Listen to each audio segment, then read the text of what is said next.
ఇచ్చిన భూమి కేటాయింపుల మీద అసత్య ప్రచారాలు, బూటకు ప్రచారాలు, పగలు రాత్రిని రాత్రి పగలుగా చేసే ప్రయత్నాలు అయితే ఇంకా మానలేదు. ఆంధ్రప్రదేశ్ ప్రభుత్వం ఐటీని డెవలప్ చేయడం కోసం విశాఖపట్నం ఐటీ టెక్ పార్క్ అనే సెజ్ ఒకటి ఏర్పాటు చేయడం జరిగింది. అన్ని కంపెనీలను అక్కడికి ఇన్వైట్ చేయడం కూడా జరిగింది. బహుశా జగన్మోహన్ రెడ్డికి పరిపాలన డెవలప్మెంట్ తెలియదు కాబట్టి అతనికి ఇదేదో పెద్ద విచిత్రంగా ఉంటుంది. సాక్షిలో ఉన్న రైటర్స్ కానీ, సాక్షిలో ఉన్న రిపోర్టర్స్ కానీ వాళ్ళు ఎంతవరకు తెలుగుదేశాన్ని ద్వేషించడం, దూషించడం తప్ప రెండో కార్యక్రమం లేదు. మీరంతా ఒకసారి గుజరాత్ కానీ, తమిళనాడు కానీ, కర్ణాటక కానీ వెళ్ళి అక్కడ ఇండస్ట్రీ సపోర్ట్ ఎలా ఉందో ఒకసారి చూసిరండి. అప్పుడు మీరు ఏదైనా మాట్లాడితే అర్థం ఉంటుంది. 70,000 కోట్లు పెట్టుబడి పెట్టి డేటా సెంటర్ పెడతా అన్న అదానీని, లల్లో గ్రూప్ని మీరు తరిమేసి ఇవాళ తెలుగుదేశం ప్రభుత్వం ఏదో భూమి దారాదత్తం చేసిందని చెప్పి ప్రచారం చేయటం అనేది కనీసం సిగ్గు అనిపించట్లేదని అడుగుతున్నా సాక్షి పత్రికని. మీకు సిగ్గేమైనా ఉందా? మీ నాయకుడు ఏం చేశాడు? అదానీని పోగొట్టాడు, లల్లు గ్రూప్ను పోగొట్టాడు, షూ మేకర్ని పోగొట్టాడు, అలాగే అండర్వేర్ కంపెనీ కూడా బ్రాండెక్స్ను ఈ రాష్ట్రం నుంచి తరిమేశారు. కియా మోటార్స్ చేసిన అవమానం అంటే మనం అందరం చూసాం.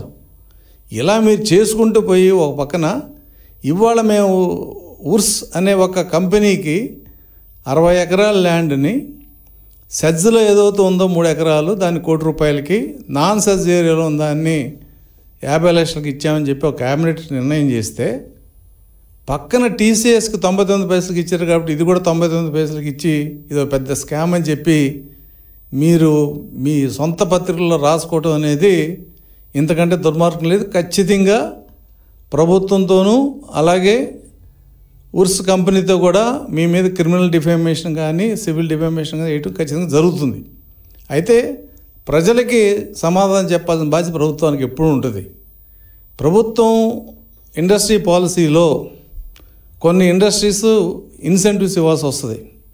ఇవాళ భారతదేశం ఎలక్ట్రానిక్స్గా ఇంపోర్ట్ చేసుకున్నంత వాల్యూ గోల్డ్ కూడా లేదు. ఎక్కువ భాగం ఎలక్ట్రానిక్స్కి పోతుంది. కారణం ఏంటంటే భారతదేశంలో ఇవాళ చిప్ మేకింగ్ లేదు. ఇవాళ మోదీ గవర్నమెంట్ వచ్చిన తర్వాత దాదాపు 150,000 కోట్లతో అటు అస్సాంలో కానీ, గుజరాత్లో కానీ సెమీ కండక్టర్ ఇండస్ట్రీ పెడతాకి వాళ్ళకి ఏం కావాలంటే వాళ్ళు ఇస్తుంది ఆ ప్రభుత్వాలు. వాళ్ళు అడగడమే చాలు, అది మేము ఇవ్వటానికి రెడీ అని చెప్పి స్వయాన మోడీ గారు చెప్పి సెమీ కండక్టర్ బిజినెస్ని భారతదేశం తేవాలని, మన ఇంపోర్ట్ బిల్ తగ్గించుకోవాలని, అవసరమైతే భారతదేశం నుంచే చిప్స్ ఎక్స్పోర్ట్ చేయాలని చెప్పి మోడీ గారు ఒక విజన్తో ఇవాళ సెమీ కండక్టర్ బిజినెస్ తీసుకొస్తున్నారు. ఒక్కసారి వచ్చి స్టార్టప్ అయ్యి ఫ్లై ఆఫ్ అయితే ఆ ఇండస్ట్రీ ఇవాళ ఐటీ లాగా ఉంటుంది. కానీ దాన్ని బిగిన్ చేయడం అనేది అంత తొందరగా రావు. ఎందుకంటే సెమీ కండక్టర్ ఇండస్ట్రీ అనేది చాలా కాంప్లికేటెడ్ ఇండస్ట్రీ, చాలా క్యాపిటల్ ఓరియంటెడ్ ఇండస్ట్రీ. కాబట్టి దాన్ని రావాలంటే అటు 4-5 విభాగాలని అటు కొరియా నుంచి, జపాన్ నుంచి, స్విట్జర్లాండ్ నుంచి ఆ టెక్నాలజీని తీసుకొస్తే తప్ప ఆ సెమీ కండక్టర్ ఇండస్ట్రీ స్టార్ట్ కాదు. అలాగే వాళ్ళ ఆంధ్రప్రదేశ్లో పక్కన ఉన్న 200 కిలోమీటర్లు ఉన్న హైదరాబాద్లో ఐటీ అంతా కాన్సన్ట్రేట్ చేస్తుంటే వాళ్ళు ఇక్కడికి రావాలి అంటే వాళ్ళకు కొంత వెసులుబాటు ఇవ్వాలి. మనం టీసీఎస్కి 99 పైసలు ఎందుకు ఇచ్చాం? టీసీఎస్కి డబ్బులే కాదు, ఆ రోజు మైక్రోసాఫ్ట్ రాబట్టి మైక్రోసాఫ్ట్ వెనకాల గూగుల్ వచ్చింది, గూగుల్ వెనకాల ఇంకోటి వచ్చింది. వాళ్ళ హైదరాబాద్లో దాదాపు కొన్ని 100 కంపెనీస్ ఉన్నాయి. కాబట్టి టీసీఎస్ లాంటిది, హెచ్సిఎల్ లాంటివి, లేకపోతే మహేంద్ర లాంటివి కొన్ని కంపెనీస్ ఎస్టాబ్లిష్ అవుతే వాళ్ళు సపోర్ట్ చేస్తూ యాన్సరీగా కొన్ని ఇండస్ట్రీస్ కానీ, కొన్ని సర్వీస్ సెక్టర్లో కానీ, బ్యాంక్స్ ఇవన్నీ వస్తాయి. కానీ మొదట వాళ్ళు రావాలంటే కొన్ని ఇన్సెంటివ్స్ ఇవ్వాల్సిందే. ఇవాళ హైదరాబాద్లో ఇన్సెంటివ్స్ ఇవ్వవసరంలా, వాళ్ళకి అవసరం వచ్చి కూర్చుంటారు. కానీ ఆంధ్రప్రదేశ్ ఇన్సెంటివ్స్ ఇవ్వాలి. మరి ఏం దౌర్భాగ్యం, సాక్షి జగన్మోహన్ రెడ్డి టైంలో చేసిన అరాచకాలు కానీ, దుర్మార్గాలు కానీ ఒక్కటి కూడా ఎత్తదు. శారదాపేటానికి 15 లక్షలకి ఇచ్చావు నువ్వు. ఎందుకు ఇచ్చావు 15 లక్షలకి? శారదాపేటం గురువు, నీ గురువు కాబట్టి, నీ ఆత్మ కాబట్టి ఇచ్చావు. కానీ మాకు తెలుగుదేశానికి మా ఆత్మ ఏంటంటే నిరుద్యోగులను ఉద్యోగులుగా చేయటం, ఈ రాష్ట్రాన్ని డెవలప్ చేయటం. దానికోసం ఇవ్వాల్సి వస్తుంది. అందుకే టీసీఎస్కి 99 పైసలకి ఇచ్చింది. ఇవాళ ఉరుసు కంపెనీకి 99 పైసలకి ఇచ్చామని చెప్పి మీరు ఒక అసత్య ప్రచారం చేయటం అనేది దుర్మార్గం. ఖచ్చితంగా దీన్ని మేము ఎదుర్కొంటాం. ఇవాళ రేపు జీవో వస్తుంది. నేను ఒకటి అడుగుతున్న సాక్ష్యపత్రికని, జీవోలో మీరు చెప్పినట్టు 99 పైసలు లేకపోతే, మేము చెప్పినట్టు 50 లక్షల కోటి రూపాయలు కనుక ఉంటే మీ ముక్కు నేలకు రాసుకోవాలి. మీ పబ్లిక్గా చంద్రబాబు నాయుడు గారి ఫోటోలో ఉన్న కాళ్ళకు దండం పెట్టాలి మీరు. ఇది ఛాలెంజ్. దీన్ని ఒప్పుకుంటే మీరు చెప్పండి. మీరు రాసిన రాత్రి అర్థం ఏంటి అనేది మేము ప్రశ్నిస్తున్నాం. ఆ జీవోలో మేము చెప్పిన ఏదవుతుందో క్యాబినెట్ డెసిషన్ అని చెప్పి చాలా స్పష్టంగా చెప్పాం. జీవో ఇవ్వటానికి ఏదైనా 1-2 అంశాలు ఉంటే ఆలస్యం అవ్వచ్చు, కానీ క్యాబినెట్ డెసిషన్ని పత్రికాముఖంగా ప్రభుత్వం మేము ఇలా 50 లక్షలకు ఇచ్చాం, కోటి రూపాయలకి ఇచ్చాం, దాన్ని మీరు పక్కన పడేసి చేతిలో పత్రిక ఉందని చెప్పి దుర్మార్గ రాతలు, దోషపు రాతలు రాస్తే మట్టికి మేము సహించలేదు. This is the open challenge to Sakshi. రేపేలుండే జీవో వస్తుంది. మేము చెప్పిన విషయాలు కానీ జీవో లేకపోతే మీ ఆఫీసులో చంద్రబాబు నాయుడు ఫోటో కాళ్ళకి మీరు దండం పెడతారా? మీరు చెప్పండి. లేదు మేము రాసిన తప్పని పబ్లిక్గా క్షమాపణ చెప్పండి.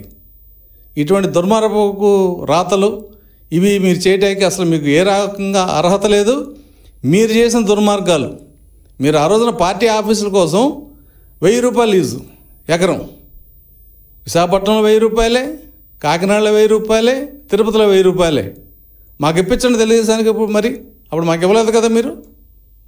అంటే మీరు దాదాపు 100 కోట్ల ల్యాండ్ని సాక్షి పత్రిక వైసీపీ ఆఫీస్ కోసం 1000 రూపాయలు లీజుకి మీరు జీవోలు ఇచ్చుకున్నారు. అది ఏ రకంగా కరెక్ట్? అది దీనికంటే దారుణం. అది శారదా పీఠానికి 15 లక్షలకు ఇచ్చారు. కాబట్టి మేము ఏం చేసినా అది చట్టబద్ధంగా ఒక పద్ధతిలో చేసాం.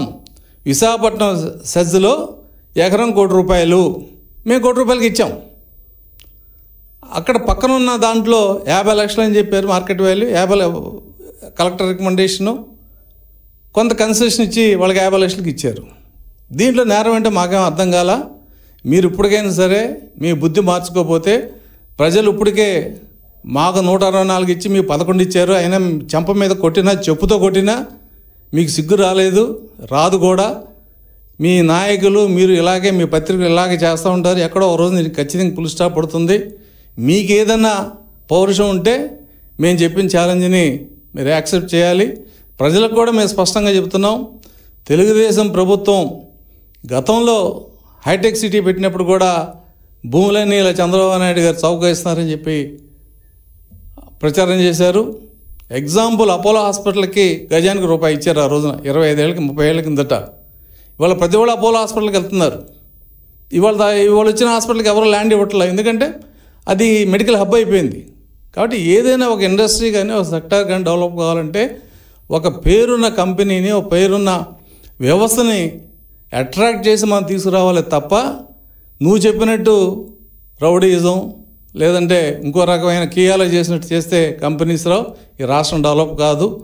నీకు ఇప్పటికైనా సరే ఏదన్నా మీ సాక్షి పత్రిక కానీ జగన్మోహన్ రెడ్డి రాజకీయ నాయకులకు కానీ ఏదన్నా మీకు పౌరుషం ఉంటే ఈ రాష్ట్రం డెవలప్ అవడానికి ఏదన్నా మంచి మాటలు ఏదైనా ఒకటి రెండు చెప్పండి. సహేతుకమైన